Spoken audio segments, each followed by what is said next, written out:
Salut les amis, aujourd'hui je vais vous présenter ma pioche à lire pour le Book Trip Challenge édition Nova. Je vous ai présenté le challenge dans cette vidéo. Allez voir cette vidéo pour comprendre de quoi je vous parle si vous ne l'avez pas vu. C'est en tout cas un challenge littéraire qui propose une exploration, un voyage littéraire à travers différentes catégories et thèmes. Le challenge commence le 1er février et se terminera le 1er avril. Dans cette vidéo, je vais vous présenter donc ma pioche à lire et comme ça, je vais pouvoir aussi vous montrer peut-être les différentes interprétations des catégories et peut-être aussi vous inspirer pour trouver des livres si vous avez des difficultés dans certaines catégories. Là, je vais vous montrer pas mal de choix.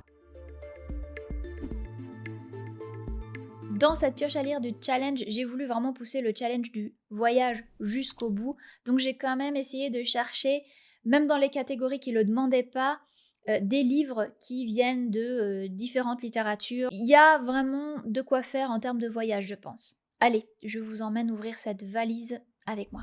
On va retrouver notre pilier numéro 1, kilomètre 0, avec la sous-catégorie Terminal Terre. Ici, c'est un voyage géographique ou historique. Il faut lire un livre qui est ancré dans le réel, avec un lieu qui existe vraiment, ou inspiré d'un lieu, d'une région, d'un pays qui existe vraiment, ou bien aussi d'une époque, que ce soit lointaine ou pas, peu importe, mais qui a vraiment existé. Comme je l'ai dit, on accepte évidemment l'imaginaire, donc tout ce qui est inspiré d'une vraie époque, d'une vraie civilisation, d'un vrai pays, d'une vraie région, compte, bien évidemment. Pour ce premier voyage, j'ai choisi de partir avec Olga Tokarczuk en Pologne, avec le livre sur les ossements des morts. Ici, on est sur un roman littéraire qui se passe dans une zone montagneuse et isolée de Pologne.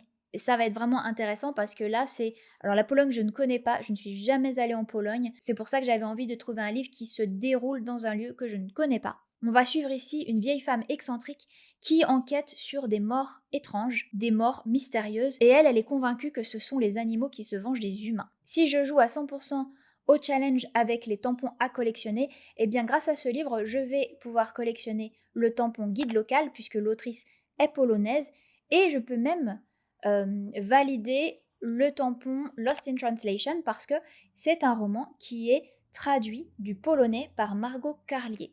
Donc vraiment, ce roman est plutôt judicieux pour mon challenge et vous voyez, avec juste un roman, je peux valider pas mal de choses. Dans un genre différent, on va être vraiment dans l'imaginaire, mais je voulais aussi vous montrer un exemple de comment interpréter cette catégorie en imaginaire. J'aurais envie de lire La Bénie de Césarée de Lys Chrysler. Lys Chrysler, c'est une autrice française, mais avec La Bénie de Césarée, elle nous emmène dans une inspiration de l'Empire romain. C'est inspiré directement de la Rome antique avec cette hiérarchie impériale très particulière. Là, on reconnaît vraiment une civilisation humaine, une époque humaine. C'est délibérément inspiré de cette époque-là. J'ai hâte de voir ce que l'autrice va réaliser avec cette inspiration. En tout cas, ce livre va très bien ici parce que justement, il nous emmène dans quelque chose qu'on connaît, mais sous forme imaginaire. Et ensuite, pendant mes recherches, j'ai fait beaucoup de recherches pour ma pioche à lire, je suis tombée sur un roman qui s'appelle Burial Rites, qui est écrit par Anna Kent. Anna Kent est australienne, par contre, elle va nous emmener en Islande. C'est un roman historique. Vous voyez, il y a vraiment beaucoup de genres différents et on peut vraiment s'amuser avec les catégories. On va se retrouver en 1829 et un personnage qui s'appelle Agnès est accusée d'un meurtre brutal.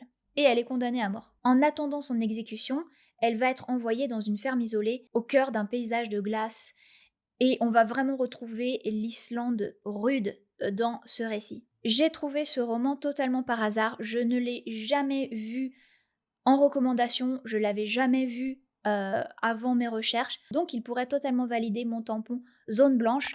Je vous rappelle, le tampon zone blanche, c'est de lire un livre qui ne vous a pas été recommandé, que vous n'avez pas trouvé sur les différents algorithmes, sur Booktube, BookTok, vraiment un livre que vous trouvez un petit peu par hasard et qui colle avec une des catégories du challenge. C'est exactement le cas pour ce livre-là, personnellement pour moi. La deuxième sous-catégorie s'appelait Itinéraire bis et il fallait lire un genre ou un sous-genre que vous lisez pratiquement jamais, que vous connaissez très peu. Alors moi, je veux lire un roman qui était dans ma palle et qui est Your Favorite Scary Movie par Ashley Collins. Pourquoi ? Parce que je lis très peu de non-fiction et en plus ici, c'est une non-fiction que je n'ai jamais lue parce que Ça mélange la non-fiction, le true crime et le cinéma. En fait, c'est une enquête sur les films d'horreur. Vous avez reconnu Scary Movie, qui va être inspiré des faits réels. Je pense qu'on va vraiment parler des films, mais aussi du côté true crime. Donc j'ai vraiment hâte de découvrir. C'est vraiment un genre que je ne lis jamais. Il va parfaitement dans cette catégorie-là, vraiment.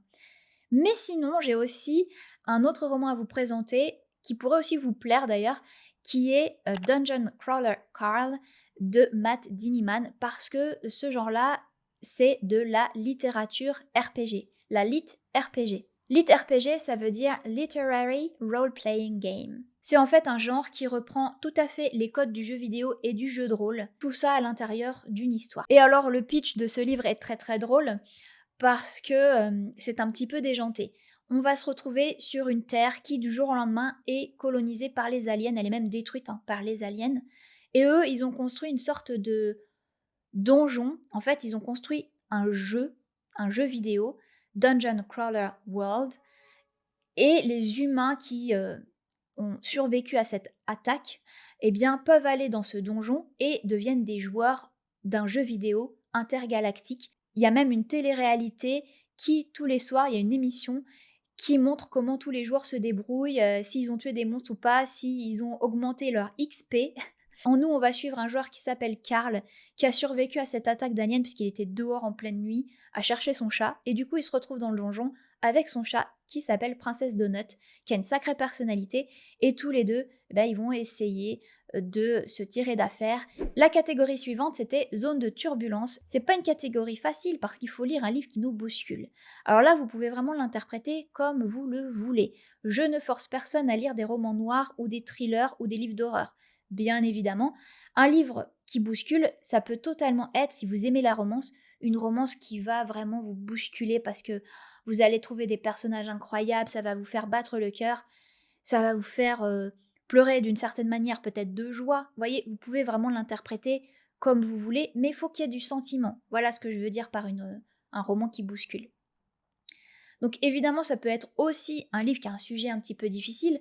Un sujet difficile, ça peut être aussi interprété selon ce que vous trouvez difficile. Par exemple, moi, il y a un roman, je crois que c'est Son odeur après la pluie, qui pourrait très bien aller dans cette catégorie, mais que je veux pas lire parce que je sais que je vais pleurer toutes les larmes de mon corps et j'ai pas envie. Mais par contre, ce livre, je pourrais tout à fait le mettre là parce que ça parle de chiens, ça parle de décès de chiens et je supporte pas ce sujet, ça me fait trop pleurer.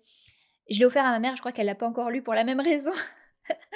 Donc, voyez, vous pouvez interpréter ça comme vous voulez. Ça peut être aussi un livre qui va heurter vos certitudes. Donc là, vous pouvez lire de la non-fiction, par exemple. Alors moi, je suis allée vers des thèmes un petit peu sombres, évidemment, parce que j'aime ça. J'ai trouvé, alors là, c'est pareil, ça pourrait valider le livre suivant, Le tampon zone blanche, parce que je l'ai trouvé pour le challenge. Je ne connais pas ce livre, personne ne me l'a recommandé, je ne l'ai même pas vu sur Instagram, Bookstagram, nulle part. Il s'agit de Fever Dream de Samantha Schweblin, et c'est une autrice qui nous vient d'Argentine. J'ai aussi cherché des auteurs et des autrices qui viennent de nationalités différentes. C'est pas du tout une obligation parce qu'il y a des catégories dédiées à cette thématique. Mais pour ma pioche à lire, j'avais envie de vraiment proposer aussi un voyage culturel un petit peu différent en fait.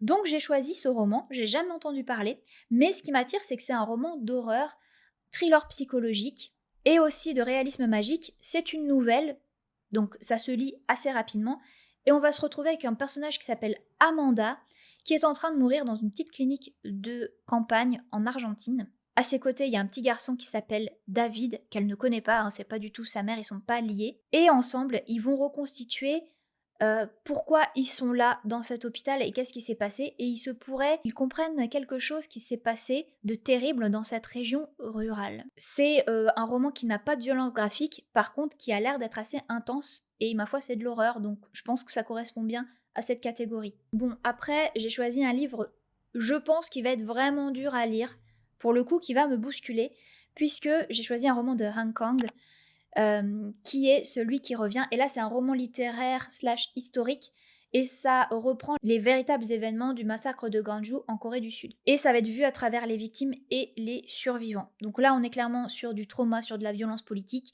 C'est vraiment un livre qui va bouleverser. Han Kang est une autrice coréenne qui a été prix Nobel de littérature. J'ai déjà lu un livre d'elle et je dois dire que c'est assez particulier, c'est plutôt bizarre.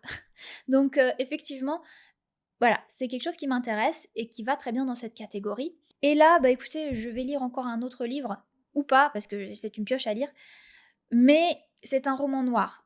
Vraiment un roman noir qu'on m'a conseillé dans les commentaires. Et je crois que c'est le temps de le lire pour ce challenge. Il s'agit de My Absolute Darling de Gabriel Talent. C'est sombre. Il paraît que c'est très dur. Donc ça va très bien dans cette catégorie. Mais je crois que je vais passer un moment compliqué. Euh, Ici, clairement, le sujet, c'est qu'on suit une adolescente qui tente d'échapper à un père abusif. Voilà, donc pas facile. Pas facile, mais je pense qu'il va bien dans mon challenge pour cette catégorie. Allez, le pilier 2, c'était les escales où je vous proposais une pause dans différents univers assez précis quand même. Le cadre du récit est très important et va changer complètement la manière dont on vit la lecture. La première escale, c'était la Cité d'Aume. Après le roman qui bouscule, il fallait quelque chose qui nous réconforte un petit peu, je trouve. C'est pour ça que j'ai choisi cette escale. Ici, c'était l'idée de l'escale humaine, du refuge, de personnages qui vont se trouver ensemble et qui vont... euh, voilà, une communauté réconfortante, chaleureuse. Le trope du found family se prête très bien à cette catégorie. J'ai trouvé un roman, encore une fois là, complètement par hasard. Je crois que je l'ai vu passer par contre. Mais je me rappelais plus. En tout cas, Station 11 de Emily St. John Mandel, pour moi, ça correspond parfaitement à cette catégorie. Il faut savoir que j'ai eu l'idée des thèmes avant de chercher ma pioche à lire, hein. Et des fois, il y a des livres qui correspondent vraiment parfaitement au thème. Donc ça, je suis plutôt contente. Ici, on est sur une science-fiction, une dystopie, mais en fait, je pense qu'elle est plutôt positive. Parce que on est sur une pandémie fulgurante, la civilisation va s'effondrer, mais ce qui est intéressant dans ce roman-là, c'est comment, des années plus tard, un groupe d'acteurs et de musiciens qui s'appelle la Symphonie itinérante va parcourir les routes d'Amérique pour jouer Shakespeare dans les villages survivants. En fait, leur devise, elle est simple, survivre ne suffit pas. Donc là, on n'est pas sur quelque chose de sombre, même si le départ est sombre, mais ce qui est intéressant, je pense, hein, et l'accent qui est mis dans ce livre, c'est vraiment comment une communauté d'humains va aller au-delà de la survie. Je pense que c'est un livre qui parle quand même d'espoir et le côté found family peut-être de cette troupe. Je sais pas, je l'ai pas encore lu évidemment, peut-être que je me trompe totalement, mais j'ai l'impression que ça fonctionne bien justement parce que le groupe est un refuge émotionnel. En plus, ce sont des artistes. Je pense qu'il y a aussi de la musique parce que la symphonie itinérante me fait penser un petit peu à la musique. Dites-moi si vous l'avez lu, si je me trompe ou pas.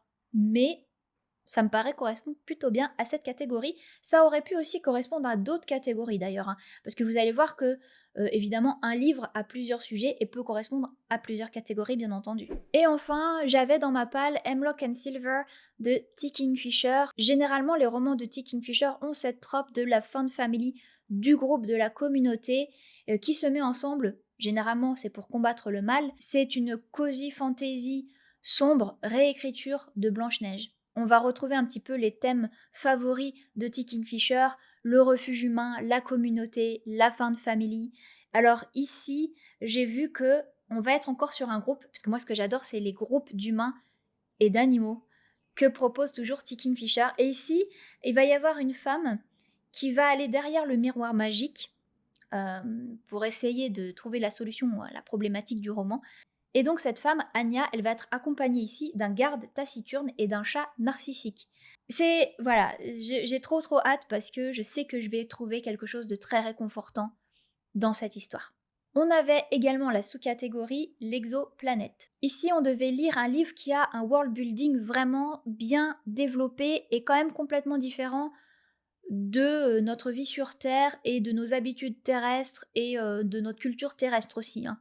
Donc un système politique différent, un système de magie, un world building monumental. On voyage vraiment dans un autre monde, dans une autre réalité et on est vraiment dépaysé. Alors pour moi, la 5e saison fonctionne très bien de Nora K. Jemisin. C'est un roman de science-fiction qui est le premier tome des livres de la Terre fracturée.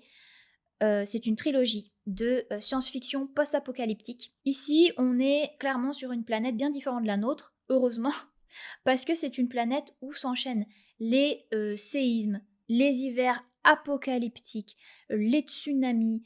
Bon, on est dans les catastrophes naturelles en permanence. Il y a certaines personnes sur cette planète qui s'appellent les orogènes, et eux, ils peuvent contrôler l'énergie de la Terre, ils peuvent arrêter les séismes, ils peuvent agir sur les tsunamis, etc.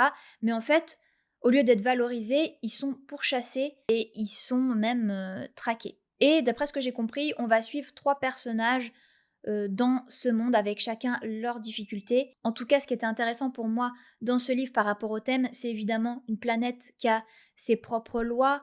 Les orogènes, on n'a absolument pas ça sur la planète Terre, donc ça correspond plutôt bien. C'est une société qui est bâtie autour des catastrophes naturelles, autour de la survie. Là, on quitte vraiment la Terre. Dans ma palle, j'avais aussi un livre de James Islington, L'ombre du savoir perdu, qui fait partie de la trilogie de Licanius, c'est en fait le tome 1. Et c'est évidemment de la fantaisie épique que l'on retrouve ici. Ici, c'est vraiment une fantaisie assez complexe, ambitieuse, avec un world building qui a l'air excessivement dense. Il y a même plusieurs niveaux de réalité, visiblement. On va parler de secrets anciens, de prophéties, de dieux, je crois même. Il y a de la magie, une magie assez particulière, et je pense qu'elle va être très bien réalisée parce que je fais confiance à James Islington après avoir lu The Will of the Many. Donc je pense que ce roman va très bien convenir à cette catégorie et que je vais voyager dans une planète, un univers complètement différent de ce que je connais sur la planète Terre. Ça va me faire voyager et ça va me dépayser. Ceci dit, je crois que ce livre pourrait aussi fonctionner pour le tracé des étoiles parce que je pense que c'est une quête. C'est le genre de roman quête qui aurait aussi pu marcher dans le tracé des étoiles, ou le tracé des étoiles, on va en parler un peu plus tard, c'est vraiment l'idée de la quête, la route, vous voyez, l'exploration d'un point A à un point B, mais j'ai choisi de le mettre ici. Ensuite, on va faire une escale sur la planète rouge. C'est une escale assez intense, l'instinct de survie, ici. Dans cette escale, on imagine un grand bouleversement. Ça peut être, si c'est un roman littéraire, un deuil, ça peut être un divorce, ou ça peut être aussi une guerre, voilà, n'importe quoi. Et ce qui est intéressant, c'est qu'on doit suivre ces personnages qui vont se reconstruire dans un milieu devenu hostile, que ce soit leur vie, que ce soit le milieu. Donc ici, on va surtout parler de résistance, de déracinement, de perte, de survie, de reconstruction. On va parler de la résilience humaine. J'ai trouvé ce livre par hasard en regardant, je crois que c'était des recommandations sur une chaîne BookTube, mais ça correspondait totalement à mon thème. Il s'agit de La harpiste des terres rouges de Aurélie Wallenstein. Parce que, eh bien, on va se retrouver sur Nakara, qui est un vaste territoire rouge, aussi riche que dangereux. Les terres rouges, c'est en fait un nouveau continent riche en magie, riche en monstres aussi, et qui va attirer des chasseurs de primes et des aventuriers. Parce que dans ce roman, on est sur la fantasy western. Alors là, par exemple, ça aurait très bien pu marcher aussi dans ma catégorie itinéraire bis, parce que j'ai jamais lu de fantasy western. On va suivre un personnage qui, suite à un événement, la disparition de son frère, il va devoir traverser la zone la plus dangereuse du territoire qui s'appelle Symphonie. Et Symphonie, c'est dominé par une créature, cette fameuse harpiste de la couverture qui est vraiment incroyable, je trouve. L'imaginaire ici est vraiment, vraiment bien trouvé. En fait, la harpiste, elle réduit ses ennemis en esclavage par la musique. Et lui, Abraham, pour sauver son frère et rentrer dans ce territoire très hostile, il va devoir s'allier à d'autres personnes pour survivre. Donc on parle quand même de terre hostile, il y a un événement qui fait que le personnage va devoir entrer dans cet endroit encore plus hostile que la planète en général en plus. Il va devoir résister et trouver son frère dans un monde particulièrement brutal. C'est la planète rouge quand même plus peut-être au sens littéral du terme, mais c'est aussi une terre où tout est dangereux et où il faut se battre pour rester humain. Pour la planète rouge, j'ai aussi choisi une autre interprétation, un autre sorte d'effondrement, avec La mesure de Nikki Erlich. Parce que c'est une dystopie contemporaine. En fait, on se retrouve dans un monde qui est identique au nôtre, mais un jour, il va y avoir un événement particulier. Cet événement, c'est que des boîtes mystérieuses vont être envoyées à absolument tous les humains de la planète en même temps. Ils vont retrouver dedans une cordelette et un message mystérieux qui dit « À l'intérieur se trouve la mesure de votre vie ». Et ça indique la durée exacte de la vie de la personne. Imaginez le switch de la planète entière du moment que tu reçois ça dans ta boîte aux lettres. Là, il y a une sorte d'effondrement un peu psychologique de l'humanité. Et comment réapprendre à vivre en sachant que quand tu vas mourir, parce qu'imaginez qu'il y a des gens qui reçoivent une cordelette très longue et d'autres qui est minuscule. Donc genre, ils vont mourir demain, quoi. Donc ça va créer quand même un certain chaos, je pense. Et on va parler aussi, je pense, de résilience face à cet événement et comment survivre après ça, après un tel événement. Je pense que ça allait bien euh, d'une certaine manière dans ce thème-là aussi, parce que voilà, l'événement est assez particulier. On arrive au pilier 3, qui est donc le pilier thème de cette année, Nova. Et on avait donc le tracé des étoiles. C'est la catégorie où on suit un itinéraire, on suit une route. C'est une catégorie où on va retrouver un livre qui a une carte. Ça peut être la navigation maritime, ça peut être un parcours, un trajet de A à Z, une quête épique. Pour le tracé des étoiles, j'ai décidé de mettre Migration de Charlotte McConaughey, parce que tel que son nom l'indique, on va suivre les migrations des sternes arctiques. Donc il y a ce voyage maritime qui est très important dans le livre. La première phase du résumé, c'est en suivant les marées et le vol des oiseaux, puisqu'on va suivre cette femme, Franny, qui va suivre la migration des sternes arctiques sur un bateau. Et bien sûr, il n'y a pas que ça, ça parle aussi, je pense, d'exil. Elle va partir parce elle a visiblement quelque chose qui va pas chez elle, elle a souffert, je pense. Voilà, mais du coup, je me suis dit, migration, ça va quand même vraiment bien avec le tracé des étoiles, avec cette idée de l'itinéraire. Puisque mon genre chouchou, c'est quand même la fantaisie, l'imaginaire, et regardez ce que j'ai dans ma palle. J'ai même pas encore enlevé le blister. Donc, l'Empire de l'Aube de Jack Christophe, pour moi, ça correspond. Ça pouvait correspondre à d'autres thèmes, mais j'ai choisi de le mettre ici parce que il y a quand même cette quête qui est hyper présente et on fait des kilomètres dans cette histoire. On en fait des kilomètres avec Gabriel de Léon et sa troupe. On est dans un monde qui est ravagé par les ténèbres, le soleil ne se lève pratiquement plus, c'est la nuit constante, l'hiver, le froid, et on va suivre ces personnages qui sont dans une quête, qui vont voyager à travers le royaume. Il y a une carte très étendue et on va voir beaucoup de différents villages, de différents endroits dans ce roman, dans cette trilogie. Ça, c'est le tome 3. Le premier tome, c'est évidemment l'Empire du Vampire. Ça pouvait très très bien aller aussi avec la planète rouge, parce que l'événement majeur, c'est quand même la nuit éternelle. Voilà, le jour ne s'est plus levé du jour au lendemain, et les vampires ont pris le pas sur toute la planète. Donc ça pouvait aussi tout à fait aller là-dedans, mais moi j'ai choisi de le mettre ici, vraiment pour le côté quête, parcours du roman. On n'explore pas seulement un monde, mais il y a aussi une route à survivre. Et puis avec ce roman, je gagne le tampon Page Tracker, un livre de plus de 700 pages. Comme vous pouvez le voir, il correspond. Et soit dit en passant, je pense aussi qu'il va valider le bonus Supernova, coup de cœur absolu. Dans ma palle, qui fonctionnait très très bien aussi, j'avais Malice de John Gwynne. On est sur une fantasy épique en 4 tomes. La série s'appelle Le Livre des Terres Bannies. Et ça va être une grande quête à travers les terres bannies, justement. C'est un continent qui a été ravagé par une guerre entre les dieux, les géants et les humains. Aujourd'hui, il y a une paix, mais qui est plutôt fragile, et surtout, il y a une nouvelle catastrophe qui s'annonce. On va parler de prophéties, de destin, de guerre, de grandes traversées, et je crois qu'on va suivre justement des personnages qui traversent tout un continent, en fait. Donc, pour le côté traversée, quête, j'ai décidé de le mettre ici, mais vous avez compris qu'il pouvait aussi aller dans d'autres catégories. Dans la catégorie premier contact, il faut découvrir un nouvel auteur, une nouvelle autrice, qui a eu son premier roman publié soit en 2025, soit en 2026. Donc essayez vraiment de trouver, découvrir, explorer une nouvelle plume. Alors moi j'ai choisi un livre qui était dans ma palle et qui s'appelle Les prénoms de Florence Knapp, qui a été publié en 2025. C'est évidemment son premier roman, sinon il serait pas ici.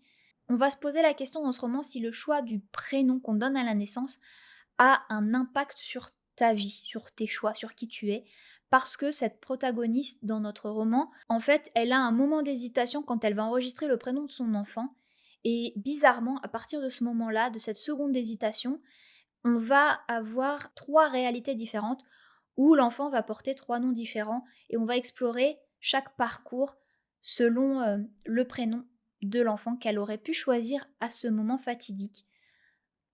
Ça a l'air vraiment pas mal. C'est une nouvelle autrice publiée, donc j'ai eu envie, mais il y en avait beaucoup, hein, il fallait choisir.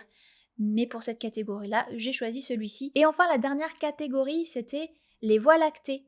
Il faut lire un auteur ou une autrice qui est issu d'une nationalité différente de la nôtre. Alors évidemment, vous pouvez choisir aussi une nationalité très différente de la vôtre, un pays que vous connaissez pas du tout, ou alors une culture que vous connaissez pas beaucoup, quelque chose qui n'est pas familier avec ce qu'on est en fait. Le but du challenge étant d'explorer aussi de nouvelles voies. Ici, je tiens à préciser que c'est pas le lieu, l'endroit qui est important.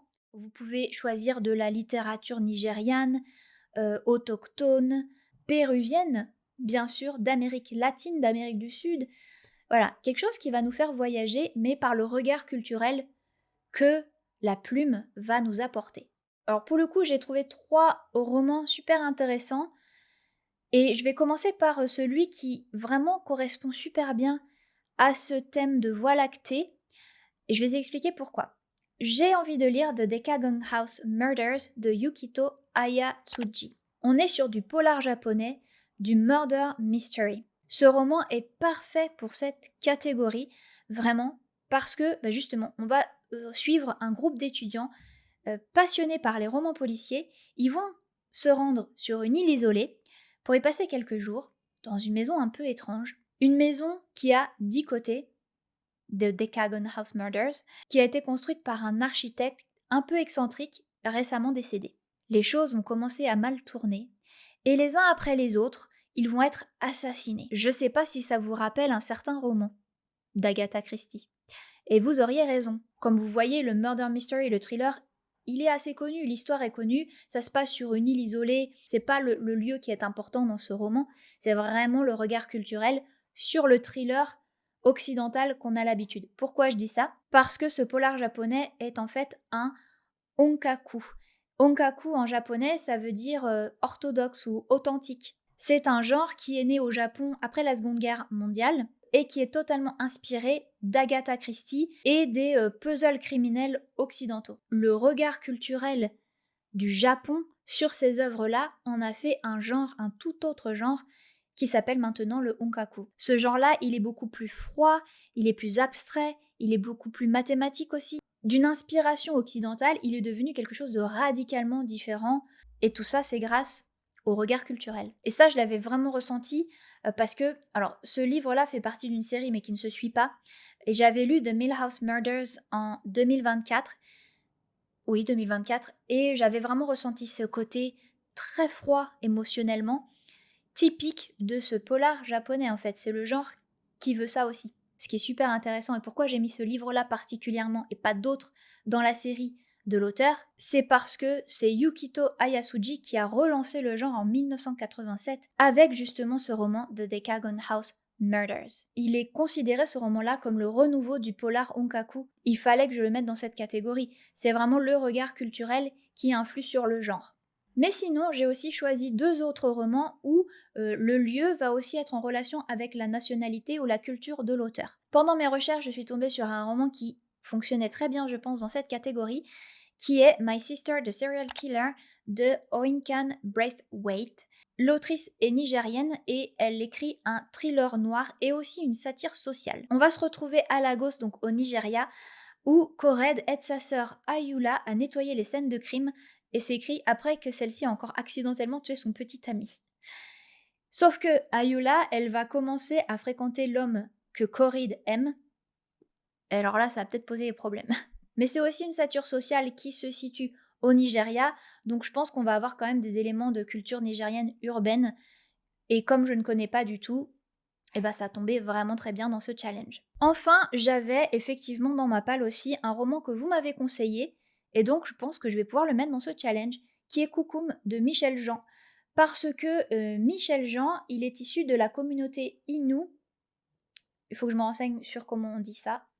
Ok, je me suis renseignée sur la prononciation. Donc il est issu de la communauté Innu Mashtoyach. J'espère que je prononce bien parce que c'est pas facile pour moi. Et on a ici une fiction historique mais qui est aussi autochtone. Et ce qui est intéressant et que vous m'aviez dit dans les commentaires, c'est que c'est l'histoire de son arrière-grand-mère. En tout cas, on va suivre l'histoire justement d'Almanda qui a 15 ans et elle va tomber amoureuse de Thomas qui est un jeune Innu de l'immense lac Pequea-Kami.